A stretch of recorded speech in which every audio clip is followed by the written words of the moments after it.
Hello guys, welcome to my extra activity video, okay, for BYU Idaho.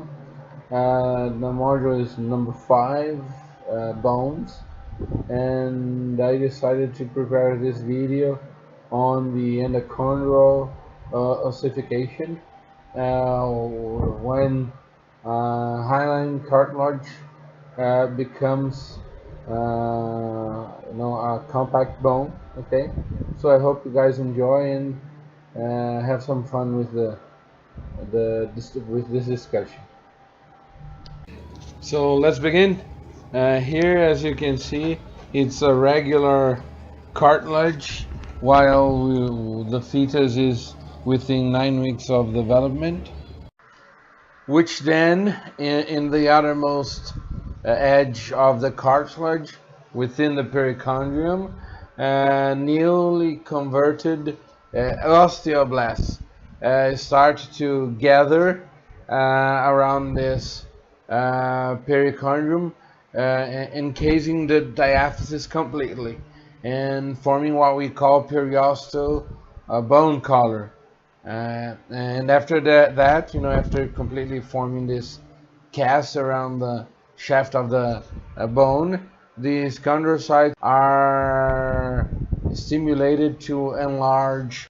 And after this enlargement, the enlarged chondrocytes, will begin to convert the cartilage matrix into calcified cartilage.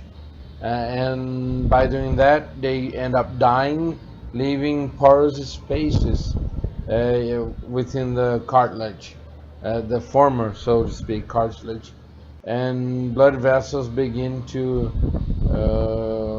filter in, bringing more osteoblasts to begin bone formation. And it's worth mentioning that these first capillaries you see entering there, the cartilage, make up the primary ossification center. Later on we'll have a second one. Now the next step after the capillaries invasion of the lacunae is the formation of the epiphyseal plate or growth plate, because the vessels bring more osteocytes and it's able to create that a little bit before the secondary ossification center appears, okay? And it will continue to grow via interstitial cartilage until someday, after puberty, it hardens completely and the individual stops growing. And here too we are able to see the beginning of the formation of the medullary cavity, okay? And I just took the capillaries away from the image to become a little bit more clear, but they are in there too, okay? They don't disappear, they remain there. And this is how it would be, an overlaying image of the capillaries with the epiphyseal plate there, so you guys can see how it is together.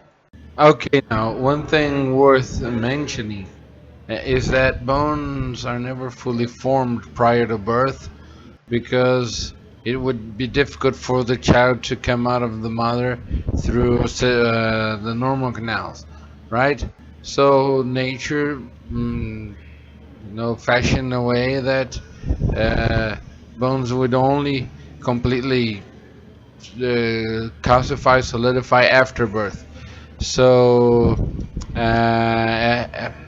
some say a month prior birth, others say at birth. The ossification begins on the epiphysis of the bone, where the spongy bone will be created in the head of the long bone. Okay, it appears a new a secondary ossification center to bring more osteoblasts that will eventually become the red marrow. Now the complete picture of how it would be, both ossification centers there in just one image, with all the capillaries coming in and out of the bone, or the prototype of the bone.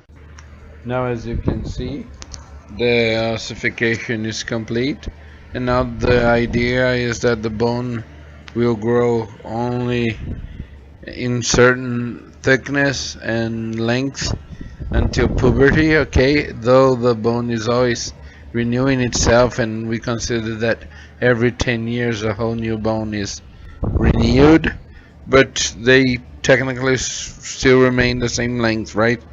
After puberty, so the bone will remain this way until the person eventually passes away. And in this final image, we would see the bone ready with both the red and yellow marrow. Okay, all the capillaries, both in the shaft and in the epiphysis, the diaphysis and epiphysis of the bone. Okay, and I hope you guys enjoyed, and let's hope for the next extra activity video. Thank you so much for watching. See you next time. Bye bye.